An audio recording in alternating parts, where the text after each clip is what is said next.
here. You know I love the honeybee, whose scientific name is Apis mellifera. I could spend all of our time together on their habits and honey, but today we're diving into the amazing world of the hive. A beehive is more than just a home, it's a busy neighborhood. Inside the hive, every bee has a job.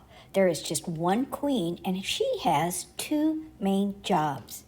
She releases pheromones, or the chemical signals that keep the workers and the hive running smoothly. Her other job? To lay eggs and keep the colony growing.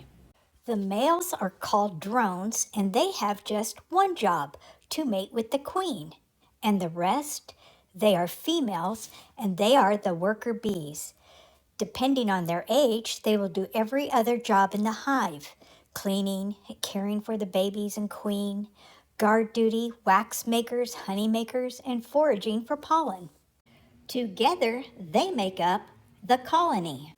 So, what exactly is the beehive?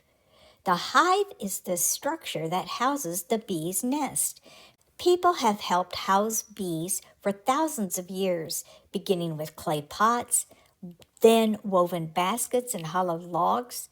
The wood-framed structures you see today were designed in the mid-1800s, and modern hives are still very similar. Inside the hive, the bees build something amazing: comb or honeycomb. These are wax storage cells formed into walls and rooms where the bees store food and raise young. So now we ask, well, where does the honeycomb come from? Making the comb beeswax is the job of the worker bees, the wax builders. They eat the stored honey, and inside their bodies, glands turn that sugar food into wax. That wax is excreted through pores in their abdomen into little pieces called scales. The workers gather the scales, chewing them to make them soft and pliable, almost like how you work clay in your warm hands to make it easy to shape. They shape the soft beeswax into small, round cells. At first, the shapes look like little cylinders or circles from the top. As the other bees build nearby, something amazing happens. The warmth from the hive, the movement of the bees, the gentle pressure from surrounding cells soften the wax just enough, and slowly those circles shift and settle into perfect hexagons. It's physics, and it's not so different from this bubble experiment.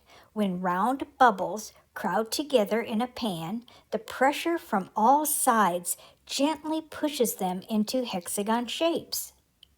Scientists and mathematicians have studied this shape and discovered something amazing. Hexagons are one of the strongest shapes and use the least amount of material. And each part of the comb has a special purpose. The top section is for honey, and it's sealed in to keep it fresh.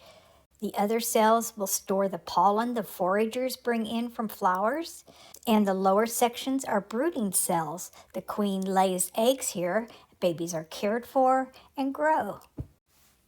Cell by cell, row by row, the bees and warm wax shape together, turning simple round cells into the strong, space-saving hexagons of honeycomb. The beehive is more than a structure. It's teamwork, chemistry, engineering, and instinct, all working together. Tiny builders, perfect design, one extraordinary home. Now that's a miracle of nature. Dr. Bug out. I'll see you in the garden. Do you have a question for Dr. Bug? Ask a grown-up for help. The details are below.